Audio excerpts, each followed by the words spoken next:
And when we got back to Dallas, there again they had cannon shooting the water over the airplane, and there was a group of people waiting to applaud and shake our hands, and it just very, very... My name is Carl Baker, and I went into the Army in 1943 after I graduated from high school, Battle Creek, Michigan. Okay.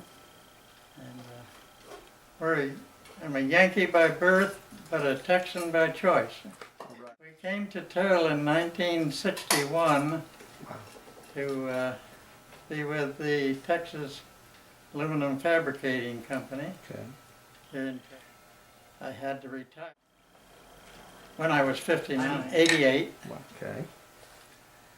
And I went to the Pacific.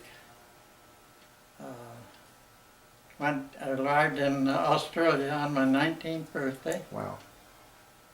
And I went from Australia up to New Guinea, from New Guinea to join the 1st Cavalry Division on the Admiralty Islands.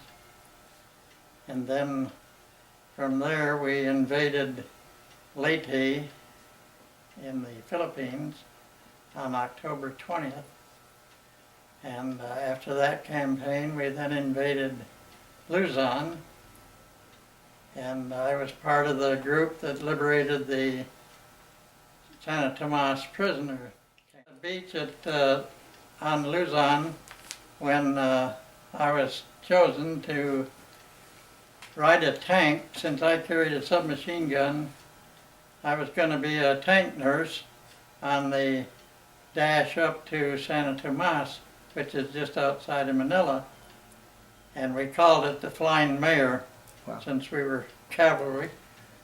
But it was a very enjoyable, very heartwarming experience to liberate those civilians. They were all Allied civilians. They were from Britain and the United States and Canada and etc. And a very sad day for me because the squad that I had left walked into an ambush and they were all killed. wow. So I lost my entire squad that day. And we're deployed to invade Japan, and we were on our way when we received word that the atomic bomb had been dropped and that the Japanese were going to surrender. Wow.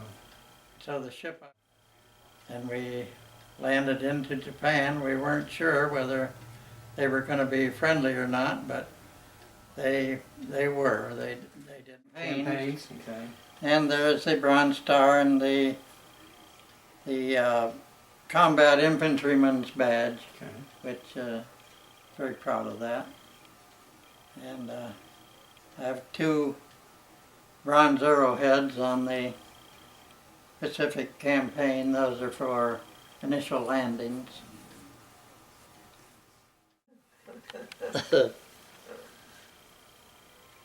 I guess the thing I remember the most about Japan is that they were polite after we had invaded and assured them that we were not going to kill them all. Right.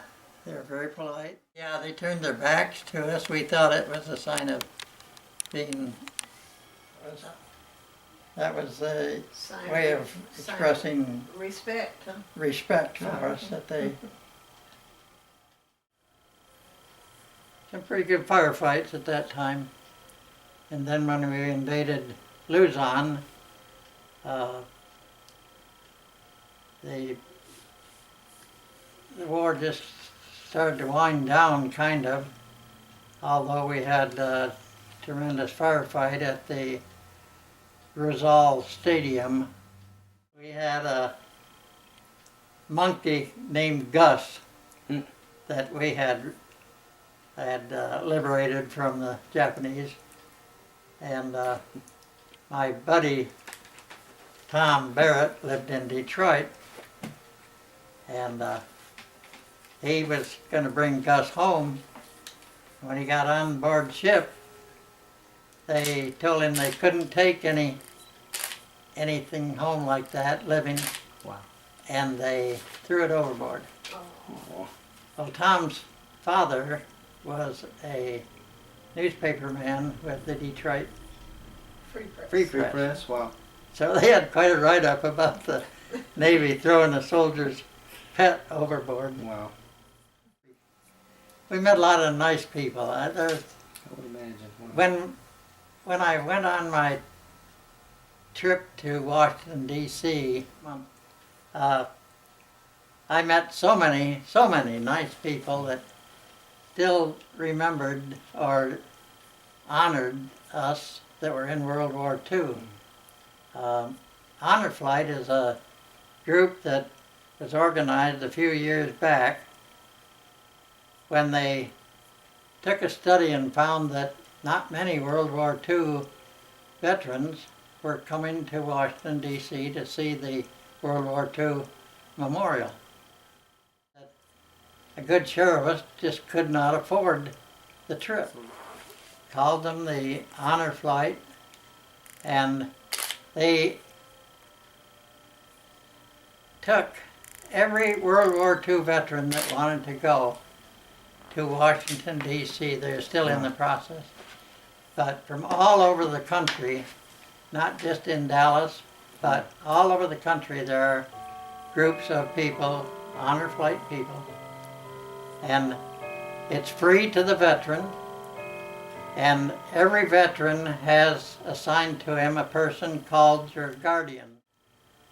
And that guardian pays his own way, and they go out of their way to make sure that you have a good time and a good flight.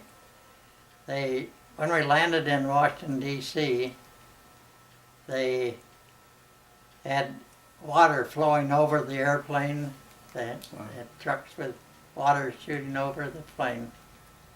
When we walked in through the airport, there were hundreds of people lined up, waving and handing us and kissing us, and it just was heart-wrenching. I think so. Many of us had a little tear running down their old cheek, you know, a lump in the throat. And there was 41 of us veterans and 41 guardians, plus a doctor and 3 nurses. Wow. So we were well covered. And we stopped first at the World War II Memorial, where there was a group of Texas senators and congressmen waiting. They boarded our bus, and we talked with them a bit. And then we're at the monument for the unknown soldier. We were going to lay a wreath, and you can only do it at a certain time, so we left there and went over and laid a wreath on the tomb of the unknown soldier. And we went and saw the Lincoln Memorial, and then we came back to the World War II monument and went through that. And it's an amazing place. Anyone that has a chance to go see these memorials to the different wars that we have been in should do so. We saw all the memorials, including we went to the cemetery at the National Cemetery. Arlington? At Arlington, Wow. yes, sir. And we spent 2 days doing this.